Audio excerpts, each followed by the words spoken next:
Hi, if you're just stumbling across this data log, you might be confused. So, let me explain. My name's StonerSteve, and I've been traversing the timelines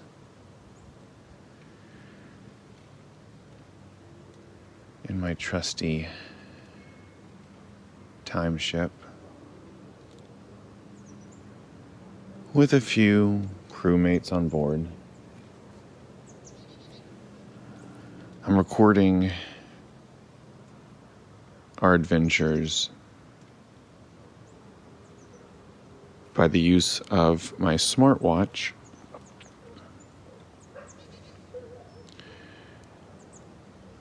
a rather rudimentary piece of technology according to the standards of some realities I've visited. But it reminds me of home and keeps me grounded, so I continue to use it.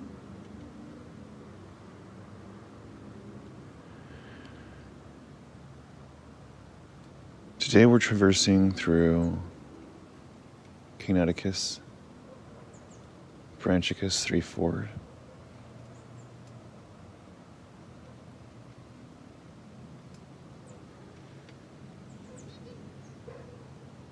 It looks a lot like the timeline that I knew,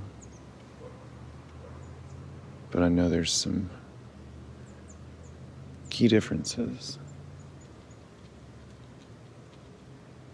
that could prove deadly to me.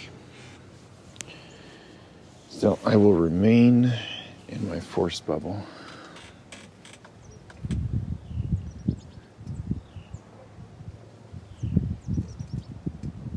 A protective shield that makes me invisible, creates a reflective surface on the outside, seals me up like a bubble. I can move about freely, and it moves and conforms to my body's movement.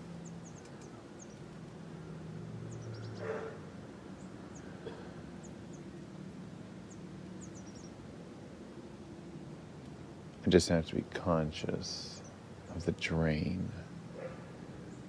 because it is directly connected to my soul charge.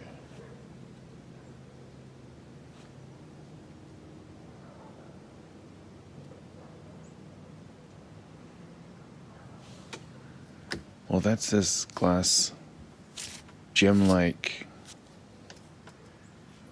installation here in my chest. You can't see it, it's under my shirt. I'm sorry, I forgot. This is also an auditory recording, so there'd be no record. But no, I had it installed during one of my travels a year or two ago, maybe.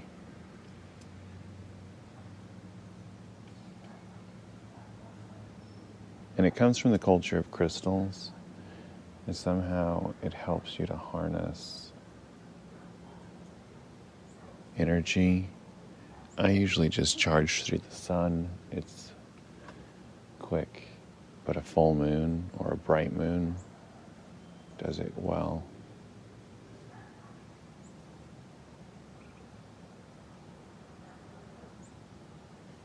I don't know if everybody's soul charge looks the same. Mine is a sort of amber color. And it's sort of like a viscous liquid, almost like honey. And as I use energy, it depletes, and you can visually see the charge go down.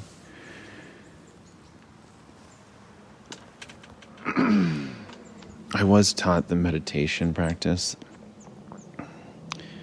to receive the charge. Oh, wow, a star screamer. I haven't seen one of those in a while.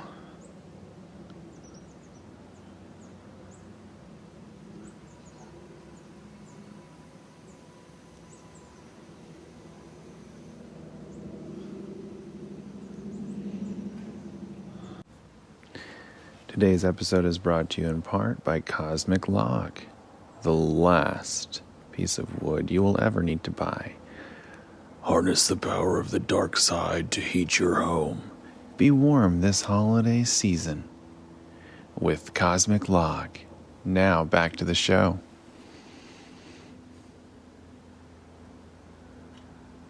Sorry about that. Sometimes I still get interference on this contraption. It interacts weirdly with the radio waves, and actually I don't know how they broadcast in this dimension.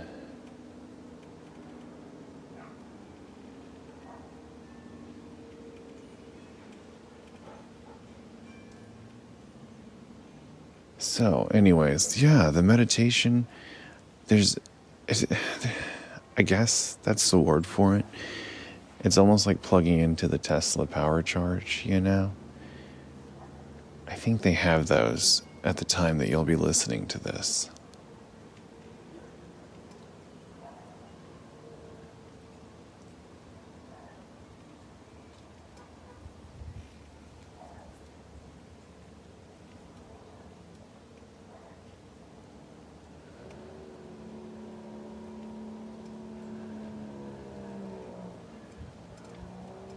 See, I'm Steve the Elder.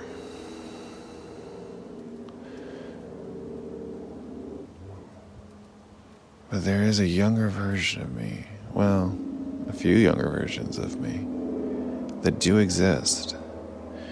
And I'm trying to send this back to the one that would find it most useful.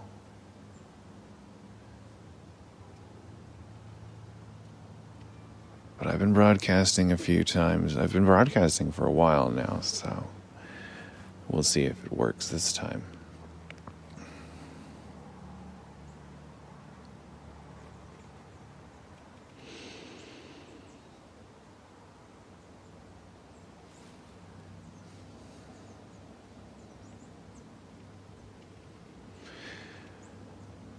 So, maybe we should take a walk.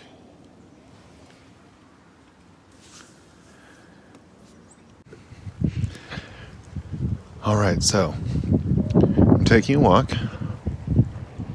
The rain does appear to be acid here. Thankfully, my protective bubble accommodates for that.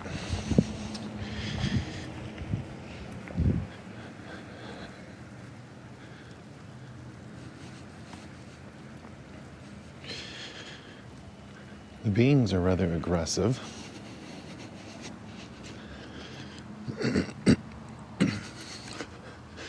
But I think their bark might be worse than their bite.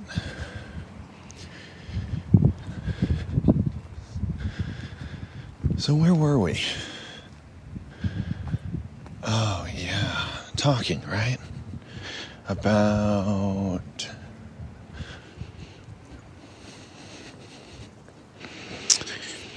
yes, beings.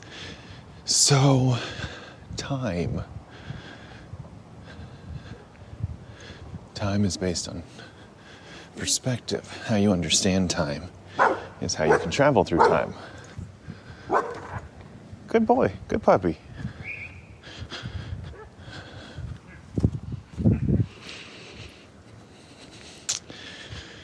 And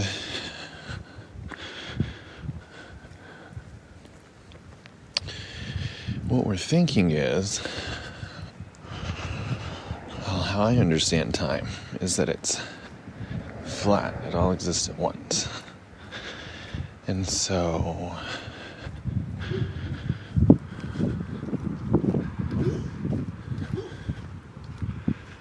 from there, that means there is, like, for all the times I've been alive, that moment exists. Now, and forever. It existed then, it exists now, and it will exist tomorrow. So I can travel to any of those times through the perspective of myself at that time.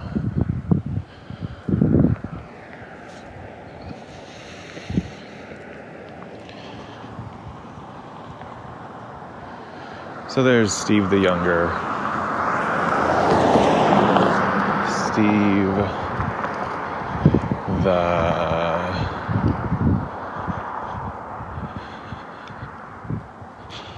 younger, Steve the adult, Steve the elder, which is me. I'm almost Steve the ancient. Well over 100 at this point. But that means less when you are traveling through space and time. Now the funny thing is,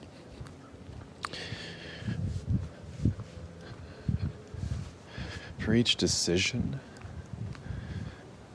that we make, 1,000 versions of you splinters out.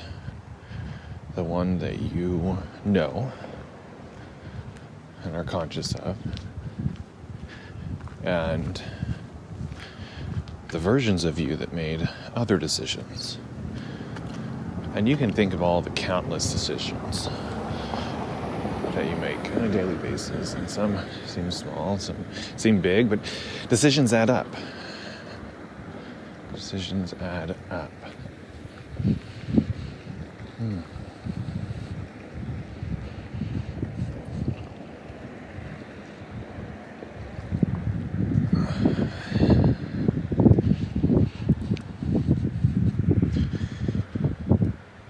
And so, visiting those versions of yourself, those timelines, that's a bit more tricky, but it can be done. It can be done.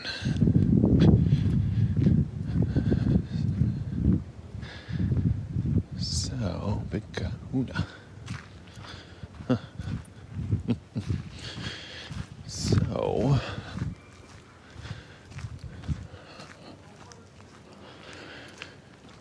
that's the story as we know it.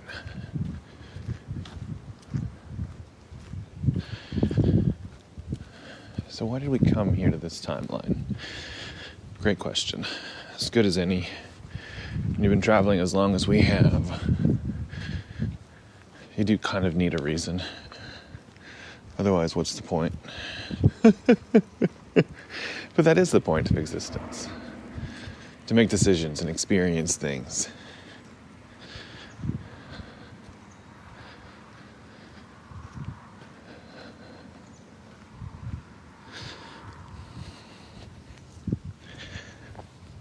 And for some, I think not knowing is the comfort. But I like to know. I like to know. I want to know the possibilities. I want to see the options.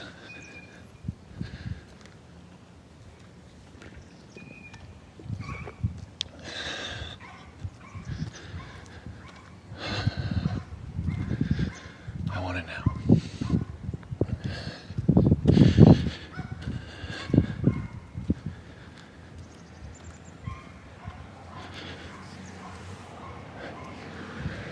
We'll be right back.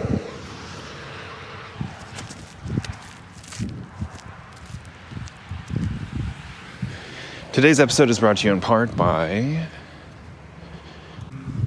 Risky Excursions.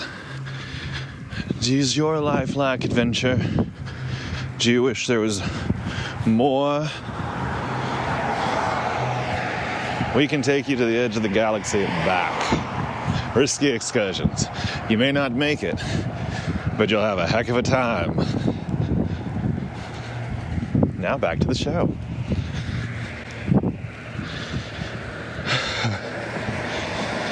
So the weather has gotten a bit treacherous. The rain is falling faster now and harder, so the suit has to keep up, which is a drain on the soul charge, as well as the extra effort it takes to walk around here. But we persevere. Here's a sheltered strip. Maybe this will be a bit more sheltered.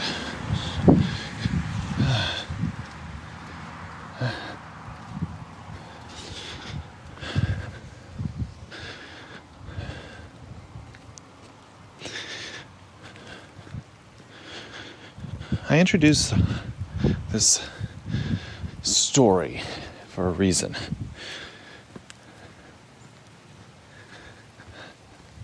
I came here for a treasure prize. Legend beyond imagining.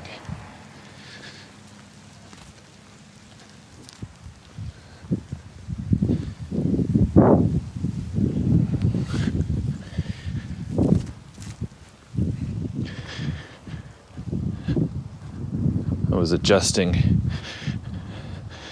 my hood.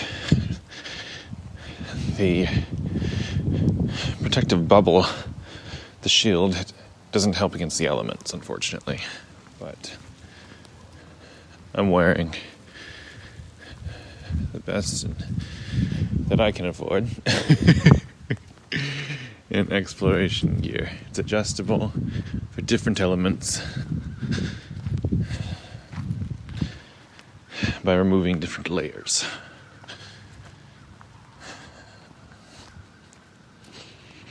Plus, it has the logo of the college that I attended many years ago. Excellent. Memories are important. They help us to keep grounded while we're exploring the outer realms of the imagination and go beyond the possibilities of reality to experience reality at a different time in a different place.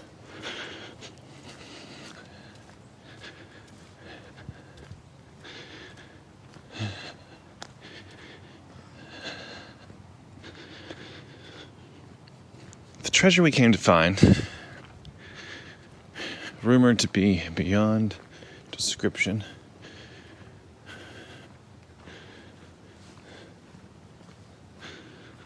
solid gold bone. I mean, it's just cast bone and cast gold in the shape of a bone. Once belonging, according to legend, to the philosopher king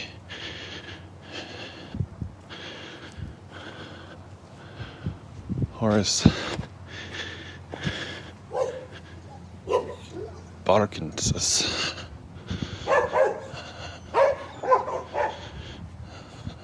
I think those might be some of the king's children now. We must be getting close.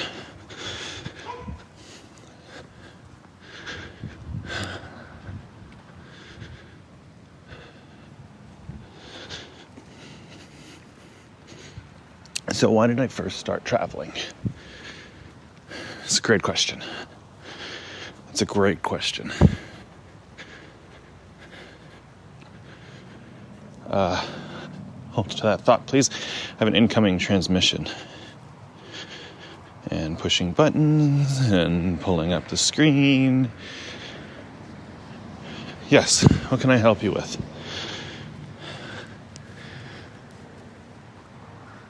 Big Gary. Yes, hello, Big Gary. What can I help you with? Big Gary. Big Gary. Okay. Perfect, Big Gary. Thank you. I will be right there. And pushing buttons, closing the screen. All right. That was Big Gary. And you probably know Gary the Slug. I think there's a version of him in your timeline. Hopefully there is. He's a delightful toy slug. Gary has existed in many forms in many ways, but the one traveling with us right now is Primordial Gary. Huge. From before the dinosaurs, according to evolutionary theory. Ancient anyways, back when things could grow big.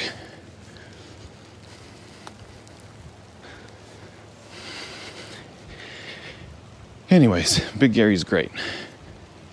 Just doesn't have a wide vocabulary. Actually, he's chief engineer.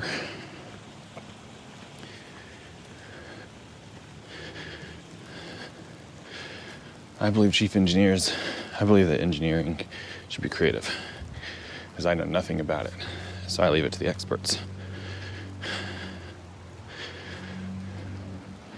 Being a captain, on the other hand, well, if we've learned anything from film and television in the 20th century,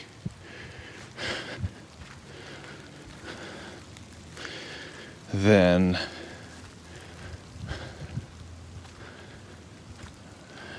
we'll know that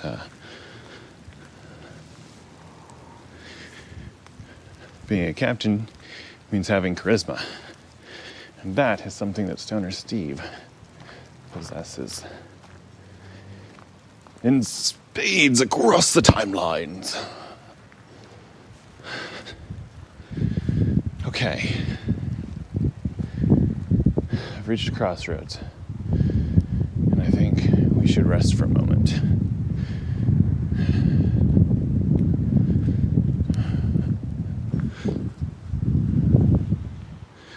I shall stop here at this stop sign.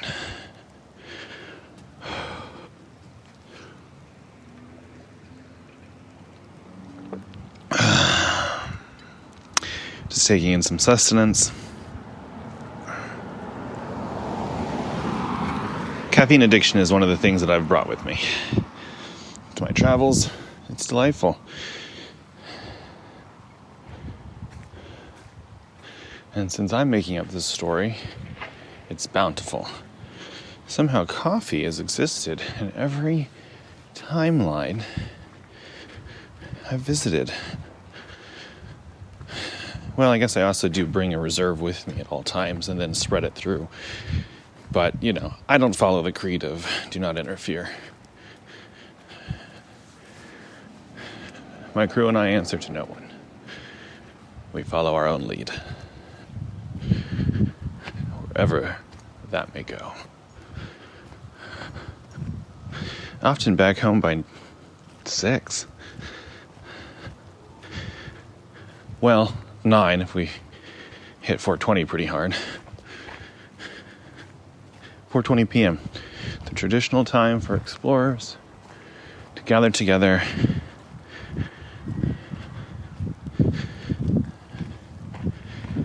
for inspiration. Okay. This golden bone might be a fallacy. A lie. We'll be right back.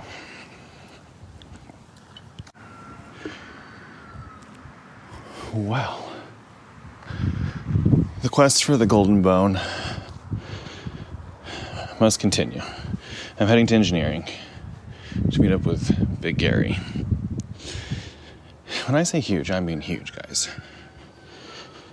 Think like Clifford the Big Red Dog.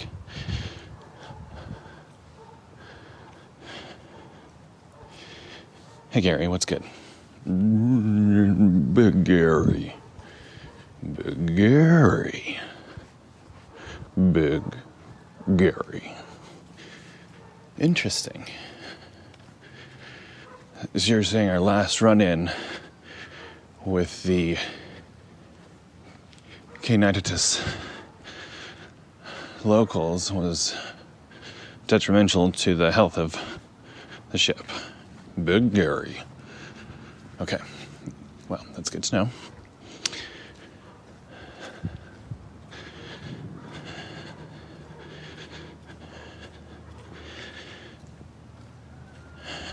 So it looks like they attacked the ship and did some damage to the outside. What we're going to have to do is some repairs. So unfortunately, Captain's log is going to have to end early. I'm returning from my trek to the ship. I'm glad for technology. Gary could report over screens. Bip, bop, boop, beep, boop, bop. All right, well, part 2 coming soon. Thanks for listening. All the way till the end. And wherever you found this data log, if you enjoyed it, don't be afraid. Just share it with another explorer. Until next time, I've been your captain, StonerSteve. And this was live from my watch. Traveling deep through the dimensions. Bye!